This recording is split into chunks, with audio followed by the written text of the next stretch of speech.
అందరికీ ఐఫిన్స్ త్వరలో ఓటీటీలోకి రాబోతున్న మూవీస్ ఏంటో ఈ వీడియోతో మనమైతే క్లియర్గా అయితే తెలుసుకుందాం. రోటీ కపడా రొమాన్స్ డిసెంబర్ 12వ తేదీ నుంచి అయితే ఈటీవీ విన్ యాప్లో అయితే స్ట్రీమింగ్ అవుతుంది.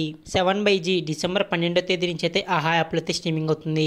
వేరే లెవెల్ ఆఫీస్ డిసెంబర్ 12వ తేదీ నుంచి అయితే ఆహా యాప్లో అయితే స్ట్రీమింగ్ అవుతుంది. హరికథ డిసెంబర్ 13వ తేదీ నుంచి అయితే డిస్నీ ప్లస్ హాట్‌స్టార్ అయితే స్ట్రీమింగ్ అవుతుంది. బౌగన్ విల్లా డిసెంబర్ 13వ తేదీ నుంచి అయితే సోనీ లివ్ అయితే స్ట్రీమింగ్ అవుతుంది. మిస్ మ్యాచ్డ్ సీజన్ 3 డిసెంబర్ 13వ తేదీ నుంచి అయితే నెట్ఫ్లిక్స్ లో అయితే స్ట్రీమింగ్ అవుతుంది.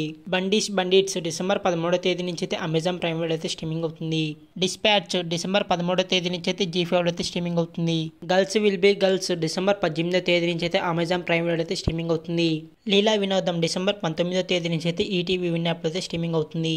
పోర్టల్ డిసెంబర్ 20వ తేదీ నుంచి అయితే ఆహా యాప్ అయితే స్ట్రీమింగ్ అవుతుంది. క్విడ్ గేమ్ 2 డిసెంబర్ 26వ తేదీ నుంచి అయితే నెట్ఫ్లిక్స్ లో అయితే స్ట్రీమింగ్ అవుతుంది. రీచార్జ్ సీజన్ 3 ఫిబ్రవరి 20వ తేదీ నుంచి అయితే అమెజాన్ ప్రైమ్ వీడియో అయితే స్ట్రీమింగ్ అవుతుంది. జీబ్రా మూవీ అలాగే రాజాకార మూవీ రెండు కూడా అయితే ఆహా యాప్ అయితే మరికొద్ది రోజుల్లో అయితే స్ట్రీమింగ్ అవుతాయి. ఇవన్నమాట త్వరలో ఓటీటీలోకి రాబోతున్న మూవీస్. వీటిలో మీరు ఏ మూవీ కోసం బాగా వెయిట్ చేస్తున్నారు కింద అయితే కామెంట్ చేయండి. అలాగే వీడియోకి లైక్ చేసి అలాగే మన ఛానల్ అయితే సబ్స్క్రైబ్ చేసుకోండి ఇలాంటి అప్డేట్స్ కోసం.